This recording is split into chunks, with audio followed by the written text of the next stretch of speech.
Hey Spuddies, Potato McWhiskey here, and today we're going to be taking a look at the update video that the developers posted about the November 2020 DLC. Let's get started.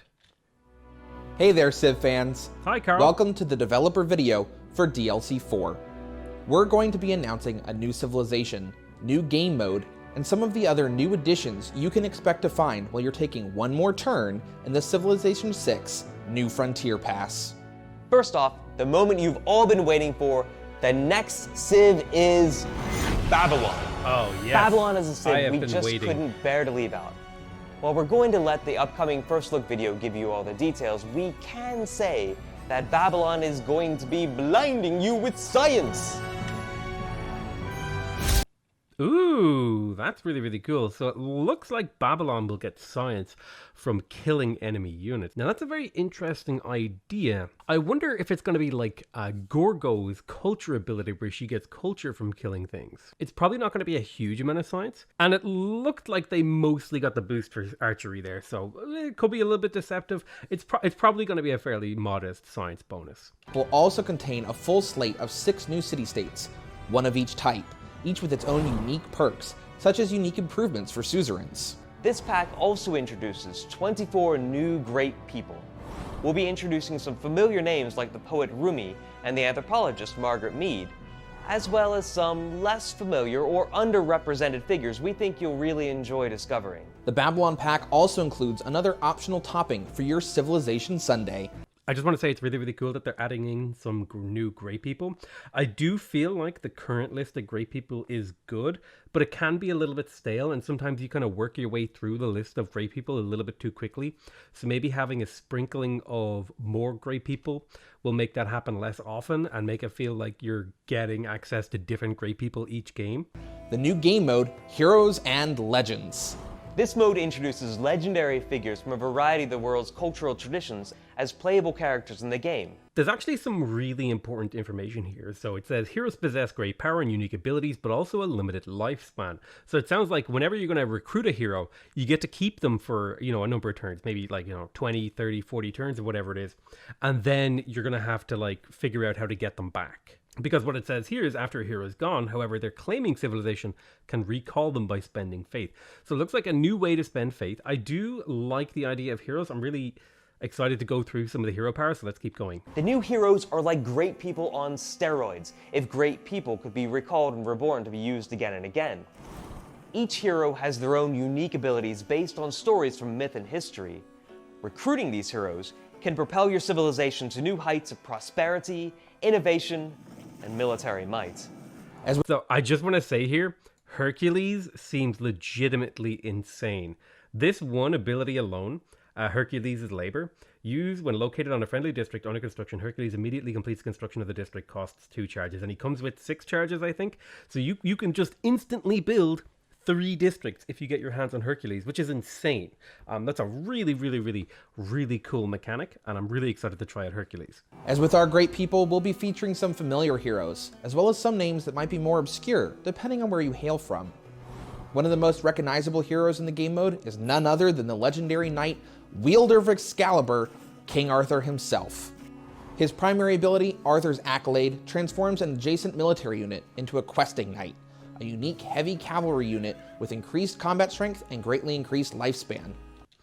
That's really cool. Being able to, you could use King Arthur to pull off a timing push, just build like a bunch of cheap units like scouts, and then like transmute them into questing knights and just kill another player.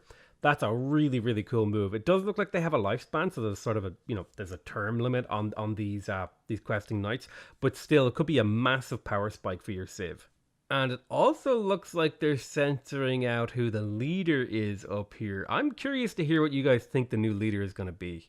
Other heroes you may recognize include Hercules, Beowulf, and the Polynesian demigod, Maui. Oh, wait, what does Maui do? That's so cool. Hold on. Maui, used when located on an unowned empty plot, Maui creates a random bonus or luxury resource on the plot. That's insane.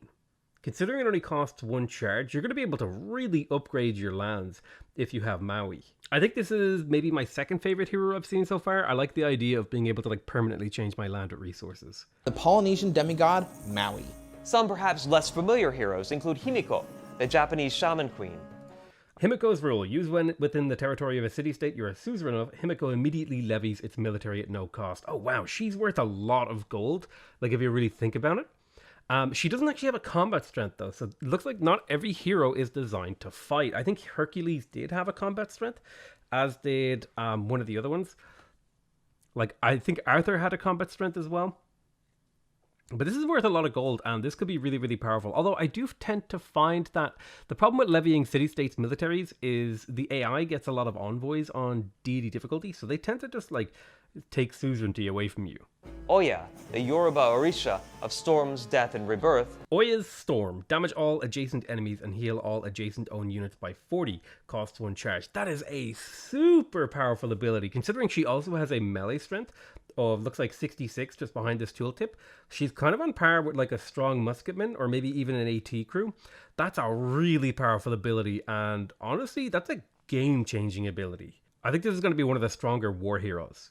And the mythical Mayan twins Hunapu and Ishpalanque, who resurrect the enemy land units they slay so they can fight again under your control.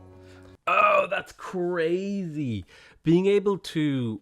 And that's kind of like the Mongolian horse claiming ability, where when they kill an enemy civilization's horse unit, they kind of capture it, but like on steroids, because you can use it on any unit. That sounds like insane. I'm not even sure if that should really be allowed. You can discover heroes as you explore the map, engage in city-state diplomacy, or undertake the Heroic Tales City project in one of your cities. The Monkey King, hero of ancient China, renowned for his cunning and immortality. He's hidden unless adjacent to an enemy unit, so he's kind of like a stealth unit, like the Privateer. Immortality, he has significantly increased lifespan, and he ignores all movement penalties, so he's very, very fast. That's a cool unit, kind of like a Hyper Scout. I'm excited to see how useful he may be. I'm also curious how the heroes upgrade their combat strength and stuff like that, and if they get promotions. Or undertake the Heroic Tales City project in one of your cities. Heroic Tales, discover a new hero. So it looks like if you don't actually find a hero, you have the option to sort of draw from the deck of hero cards and then make a devotion to them, which I think attracts them to your civilization. These are going to be really, really competitive, because I believe each player can only get, or each hero can only be taken by one player. I'm curious what happens if a player dies. Do their heroes go up for selection again? Once you discover a hero with abilities that complement your goals and playstyle, you can recruit them by performing a devotion project at any completed monument. If we look at the list here, it looks like devotion to Arthur, to Beowulf, Hunapu and blank, I don't know how to say that, but I think that was the one who resurrects people. Devotion to Maui, that was the place resources. Devotion to Mulan and Sun Wukong. I'm really, really curious to see what all these guys do. Just beware, other civs might be after the same hero. Like World Wonders or Great People, heroes are unique and can only belong to one civilization each game. This screen gives us a ton of information. It looks like there's 1, 2, 3, 4, 5, 6, 7, 8, 9. And if I had to guess, there would be at least 3 more off screen here. So it looks like there's going to be 12 heroes in a game. And each of them seems to do something very, very different. For example, we've got Anansi. I can't see exactly what they do. We know what Arthur does. And Beowulf... Oh my god, target an adjacent enemy unit with combat strength less than Beowulf. Beowulf immediately destroys the unit. I'm pretty sure that's what that says. Beowulf is insane. We also got Hippolyta. She automatically heals 20 health at the end of the turn, ignores movement penalty in terrain, and has some sort of target any adjacent friendly unit ability. Whoa! Mulan looks insane though. Gains +1 combat strength every single turn.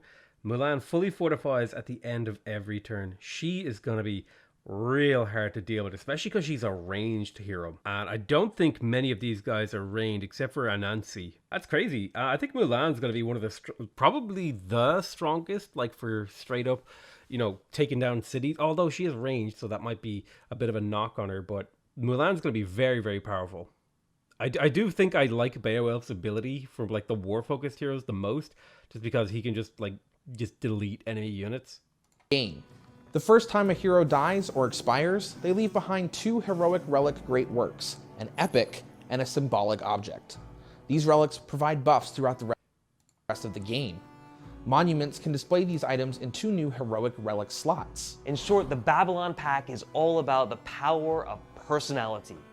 24 new great people, a slate of legendary heroes, and even Babylon's leader, who is known for their charisma. I just want to say the thing where the heroes leave behind relics that give you buffs is a really, really cool idea. I love that they're kind of exploring these new angles with the New Frontier Pass. Honestly, this New Frontier Pass has really breathed. I feel like there should be a better past tense word for breathe, but it's really like put a lot of new life into the game and has made it so exciting to follow it for like nearly a year now. They've been updating the game. Especially if we think of charisma as it is in tabletop RPGs as a kind of force of personality. The DLC for Babylon Pack will be available on November 19th.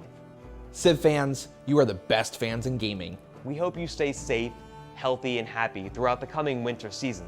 We'll see you in December in the video for our next free game update to keep you entertained during the sleet, or snow, or sunshine, or whatever December may bring in your part of the world, while you're taking one more turn. Oh my god, I'm super excited for the Heroes mode. I just have to say that this is gonna probably be my favorite update to the pack so far. I love the idea of having sort of these super great people that give you unique buffs. They have special interactions. They have unique abilities.